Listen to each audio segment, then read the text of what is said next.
पुण्यात स्वारगेट बस स्थानकात शिवशाही बसमध्ये पीडित तरुणीवर 2 वेळा लैंगिक अत्याचार केल्याचं समोर. लैंगिक अत्याचार झाल्याचं वैद्यकीय अहवालातून स्पष्ट. पोलिसांच्या 8 पथकांकडून आरोपी दत्तात्रय गाडीचा शोध सुरू. आरोपीपर्यंत पोहोचण्यासाठी पोलिसांकडून भावाची चौकशी सुरू.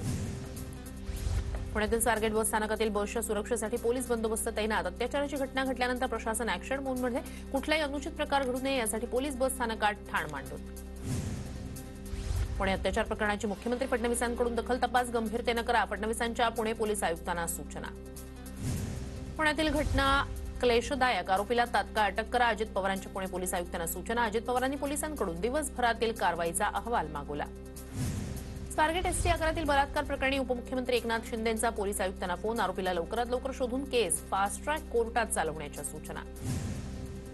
पुण्यातील अत्याचाराच्या घटनेची राष्ट्रीय महिला आयोगाकडून दखल. घटनेचा 3 दिवसात अहवाल सादर करण्याचे पोलिसांना आदेश. आरोपीला लवकरात लवकर अटक करण्याच्या सूचना. पुण्यातील स्वारगेट बस स्थानकातील बलात्कार प्रकरणातील आरोपीला आलेले कॉल आणि संपर्कातील व्यक्तींची चौकशी. आरोपीचं शेवटचं लोकेशन शिरूर. दुपारपासून त्याचा फोन बंद. पुणे पोलिसांकडून आरोपीचा कसून शोध सुरू.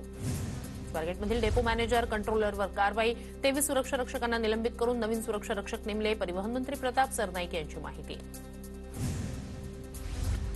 बस स्थानक नाही तर कोणताच परिसर सुरक्षित नाही. प्रकाश आंबेडकर यांची प्रतिक्रिया. तर फक्त स्वारगेट नाही तर अनेक ठिकाणी अशा घटना घडल्याची ही आंबेडकरांची प्रतिक्रिया.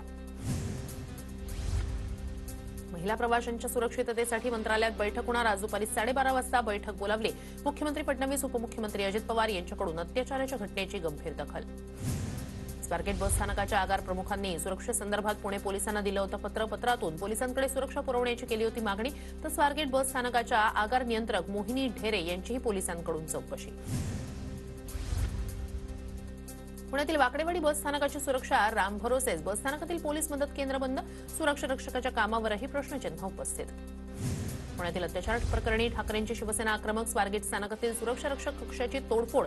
जुन्या बसमध्ये साड्या आणि दारूच्या बाटल्या सापडल्याचा वसंत मोरेंचा आरोप.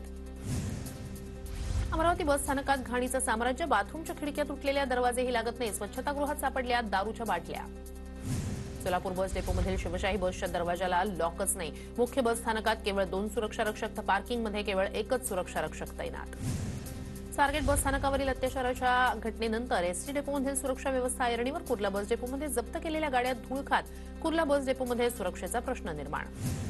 कोल्हापूरच्या मध्यवर्ती बस स्थानकात तळीरामांचा वावर. प्रवाशांच्या सुरक्षेसाठी 5 सुरक्षा रक्षक तैनात. सुरक्षा रक्षक वाढवण्याची गरज. तर एसटी बसमध्येही सुरक्षा रक्षक देण्याची महिलांची मागणी. नाशिक शहरातील बस स्थानकात दुर्गंधी. बस स्थानकात मद्यपींचा वावर तर दारूच्या बाटल्या, सिगरेटची पाकिटं मोठ्या प्रमाणात सापडली.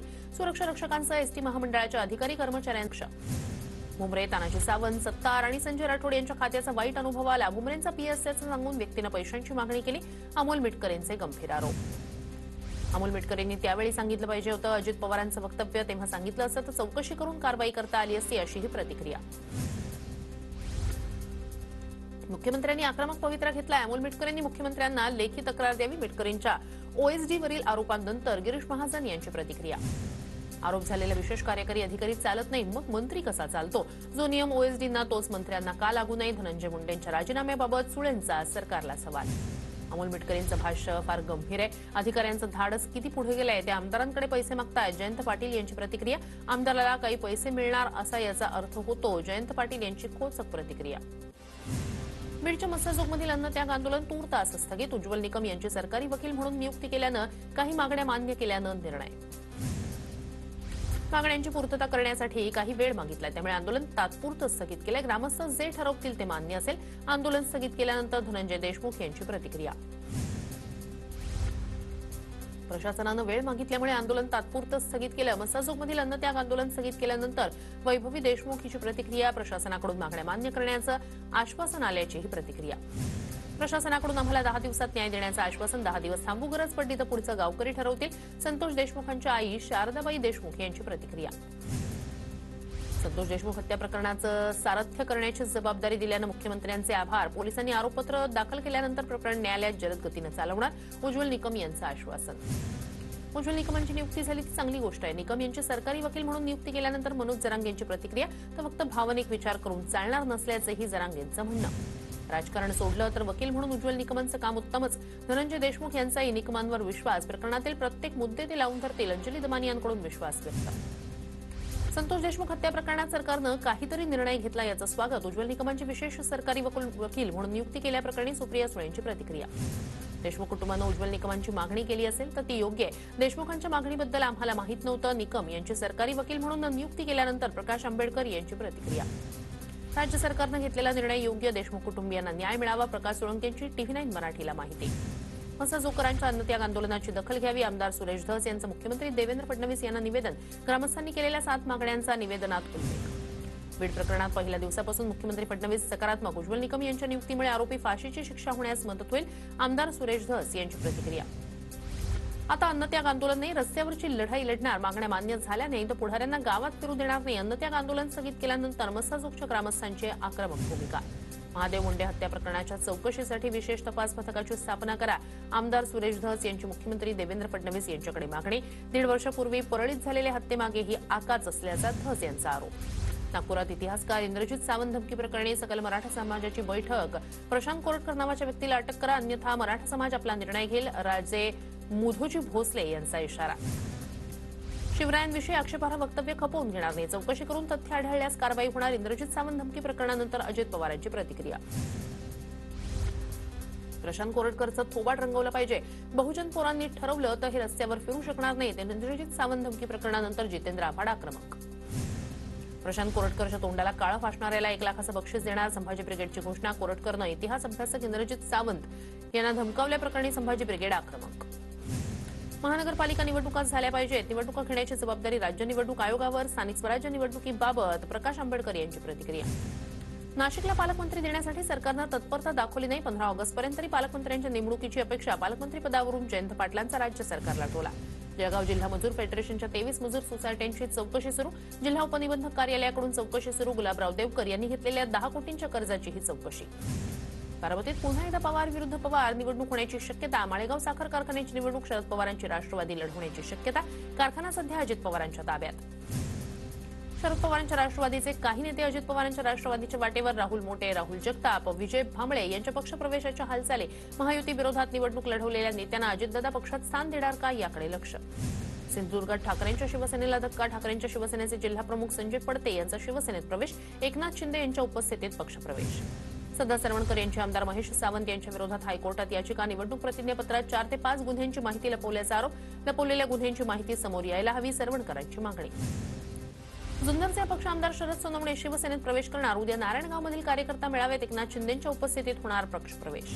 अहिल्यानगरच्या राहता शहरात दोन्ही शिवसेना आमने-सामने. शिंदेंच्या सेनेकडून खासदार संजय राऊत यांच्या विरोधात आंदोलन तर ठाकरेंच्या सेनेकडून नीलम गोऱ्हे विरोधात आंदोलन. शहरात काही काळ तणावर. वीर सावरकर आणि बाळासाहेबांना भारतरत्न देण्याचा प्रस्ताव राज्य सरकारनं केंद्राला पाठवावा. राऊतांची मागणी. तर राजकीय गणित जुळवून याआधी भारतरत्न दिलं. राऊतांचा आरोप. 9 लाख लाडक्या बहिणींना सरकारनं फसवलं हे दुर्दैवी. स्वतःच्या स्वार्थासाठी सरकारकडून लाडकी बहीण योजनेचा वापर. लाडक्या बहिणीच्या मुद्द्यावरून सुप्रिया सुळेंची सरकारवर टीका.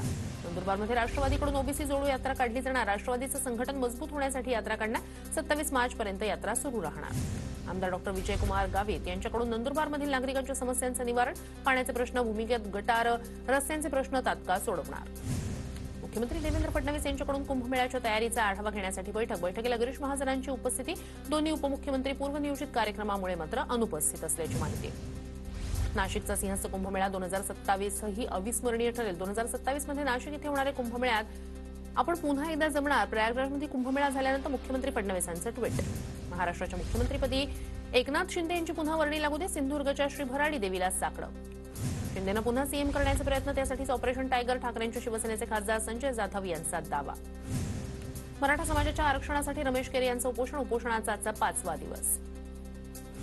गजा मारणे टोळीच्या मालमत्तांची माहिती संकलित करण्यास गुन्हे शाखेकडून सुरुवात. नागरिकांना मारणे टोळीविरोधात तक्रार करण्यासाठी वेगळा कक्ष स्थापन. सोलापुरात लग्नाच्या वरातीत काही महिलांचा अश्लील हावभाव करत डान्स. अश्लील हावभाव करत नसल्याप्रकरणी गुन्हा दाखल. सांगली पालिकेच्या वाढीव घरपट्टीला सर्व स्तरातून विरोध. पालिकेनं म्हसोबा मंदिरालाच 1062 कोटी रुपयांची पाणीपट्टीची नोटीस पाठवली. नंदुरबार जिल्हा परिषदेचा अर्थसंकल्प 5 महिन्याच्या पहिल्या आठवड्यात सादर केला जाणार. प्रशासनाकडून अर्थसंकल्प सादर केला जाणार. नंदुरबार जिल्ह्यात हरभरा काढणीला सुरुवात. हरभऱ्याला चांगला दर मिळावा शेतकऱ्यांची अपेक्षा. नंदुरबार जिल्ह्यात अखेर कापूस विक्रीला सुरुवात. गेल्या अनेक दिवसापासून साठवून ठेवलेल्या कापसाची शेतकऱ्यांकडून विक्री. डोंबिवलीत 65 बेकायदा इमारतींविरोधात नागरिक आक्रमक. पोलीस ठाण्यात तक्रार दाखल करणार. बेकायदा इमारती उभारण्यांवर कारवाई होणार. गुजरातमध्ये मुंबई अहमदाबाद बुलेट ट्रेन प्रकल्पाची कामं वेगात सुरू. मुंबई दिल्ली महामार्गावरील गुजरातमधील प्रीस्ट्रेड पुलाचं बांधकाम पूर्ण. पश्चिम रेल्वेवरील वाणगाव डहाणू रोड दरम्यान शनिवारी आणि रविवारी ब्लॉक घेतला जाणार. पश्चिम रेल्वेच्या ब्लॉकच्या वेळापत्रकात बदल. एसी लोकलमधून विना तिकीट प्रवास करणाऱ्या प्रवाशांवर पश्चिम रेल्वेकडून कारवाईचा धडाका. जानेवारी 2025 पर्यंत एसी लोकलमध्ये विना तिकीट प्रवास करणाऱ्या 51,600 प्रवाशांवर कारवाई. महालक्ष्मी स्थानकावरील उड्डाणपूल सुरू होण्यासाठी आणखी 1.5 वर्ष वाट पाहावी लागणार. उड्डाणपूल ऑक्टोबर 2026 पर्यंत सुरू करण्यासाठी नियोजन. पालिका आयुक्तांचे निर्देश. वीज दर कपात प्रस्तावावर आज ई-सुनावणी होणार. राज्य विद्युत नियामक आयोगातर्फे ई-सुनावणी. युनिट 80 पैशांनी स्वस्त होण्याची शक्यता. मुंबईसह रायगड, पालघर, ठाणे, रत्नागिरीत उष्णतेची लाट. फेब्रुवारी महिन्यातील उच्चांकी 38°C तापमानाची नोंद. पुढील 2 दिवस तापमान वाढ कायम राहणार. पुण्यातील पूर्व भागाचा पाणी पुरवठा उद्या बंद राहणार. चंदननगरमधील जलवाहिनीच्या दुरुस्तीसाठी निर्णय. मालमत्ता कर भरला तरच मार्चमधील वेतन मिळणार. पिंपरी चिंचवड पालिकेचे अधिकारी आणि कर्मचाऱ्यांना तंबी. शासकीय कर्मचाऱ्यांचं वेतन टीजेएसबी बँकेमधूनही होणार. ठाणे जनता सहकारी बँकेत खातं उघडण्यास मंत्रिमंडळ बैठकीत मान्यता. पुण्यात कर्नाटकच्या बसला आणि चालकाला काळा फासला. कर्नाटक सरकारनं मराठी माणसाची माफी मागावी अन्यथा आंदोलन चिघळणार. आंदोलकाचा इशारा. पुण्यात पीएमपीएमएल बसच्या पहिल्या वाहकासोबत अश्लील कृत्य. आगार व्यवस्थापकासह दोघांविरोधात गुन्हा दाखल. सीबीएसई बोर्डाचा मोठा निर्णय. 10वीची परीक्षा वर्षातून 2दा होणार. 2026 पासून धोरण लागू होणार. मुंबईत म्हाडाचा पहिला झोपू प्रकल्प मार्गी. जोगेश्वरीतील 1550 चौरस मीटर भूखंडावरील प्रकल्पासाठी झोपू प्राधिकरणाकडून इरादापत्र जारी. दक्षिण मुंबईतील झराच्या आलिशान दुकानाला टाळा. महिन्याचं भाडं आणि विक्री व्यवसायाचं गणित न जुळल्यानं दुकान बंद. एमएमआरडीएनं फ्रेंच कंपनीला दिलेला करार रद्द करण्याची नोटीस रद्द. मुंबई उच्च न्यायालयाकडून नोटीस रद्द. फ्रेंच फर्मनं लावलेले भ्रष्टाचाराचे आरोप एमएमआरडीएनं फेटाळले. कल्याणमध्ये 13 वर्ष जुन्या वक्रतुंड इमारतीवर महापालिकेची कारवाई. 26 कुटुंब बेघर. तर जिल्हाधिकारी कार्यालयाच्या आवारात मृतदेह आढळल्याची घटना. 4 दिवसापासून बेपत्ता तरुणाचा मृतदेह आढळल्यानं खळबळ. बिहारमध्ये नितीश कुमार सरकारच्या मंत्रिमंडळाचा विस्तार. 7 आमदारांनी मंत्रिपदाची शपथ घेतली. वर्षअखेरीस बिहारची विधानसभा निवडणूक. पंतप्रधान नरेंद्र मोदी 9 मे रोजी रशियाच्या दौऱ्यावर जाणार. रशियन युद्धाच्या 80व्या वर्धापन दिनानिमित्तानं आयोजित रेड परेडसाठी मोदींना निमंत्रण. केदारनाथ धाम यात्रेकरूंसाठी आनंदाची बातमी. 11वं ज्योतिर्लिंग केदारनाथ धाम मंदिर यावर्षी 2 मे रोजी सकाळी 7 वाजता भाविकांसाठी खुलं होणार. जम्मू काश्मीरमधील राजौरी येथे लष्कराच्या वाहनावर दहशतवादी हल्ला. सुंदरबनी परिसरात वाहनावर गोळीबार. मणिपूरच्या 7 जिल्ह्यातील लोकांचं सशस्त्र आत्मसमर्पण. 87 प्रकारच्या बंदुका, दारुगोळा पोलिसांसमोर सुपूर्द.